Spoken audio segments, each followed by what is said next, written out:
ජන කවියයි ගැමි දෙවියයි. පැරණි ජන කවිය කියලා කියන්නේ ඒ ජනතාවගේ ආදරය, කරුණාව, දයාව, ජීවිතයේ කටුක බව, ප්‍රේමය, විවාහය මෙන්න මේ සියල්ලම ප්‍රකාශ වෙච්ච ඒ පැරණි ජනයාගේ ජීවිතයේ කැඩපතක් කියලා කිව්වොත් නිවැරදි. මේ ජන කවිය නිසා සමහර ගැටලු ඊටාම සංවරව, ඊටාම සාවධානව විසඳිච්ච අවස්ථා තිබෙනවා.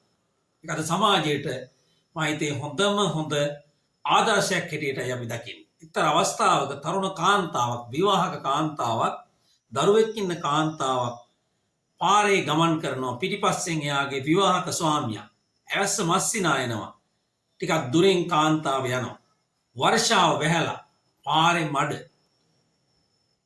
මේ කාන්තාව මදක් තමන්ගේ ඇඳගෙන ඉන්න වස්ත්‍රය මදක් අතින් ඔසවාගෙන යනකොට ළඟ ඉන්නවා සල්ලාල තරුණේ. ඒ තරුණයා තරුණියගෙන් මෙන්න මේ විදිහට අහනවා.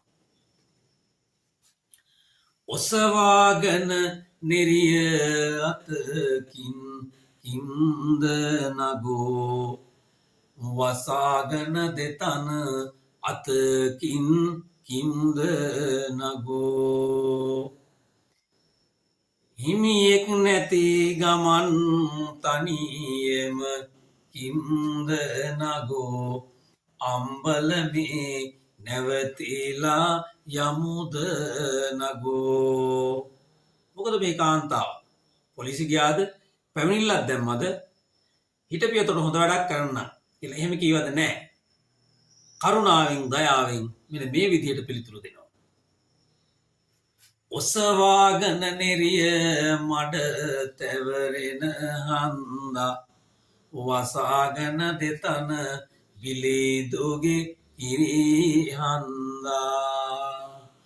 බාලමස්සිනා පත්සෙන් එන හින්දා, යන්නන් අයන්නේ ගම රට දුරහන්දා. ගැටලුව විසඳුණා. තරුණයා නිශ්ශබ්ද වුණා. තරුණිය නිරුපද්‍රිතව ගෙදර ගියා.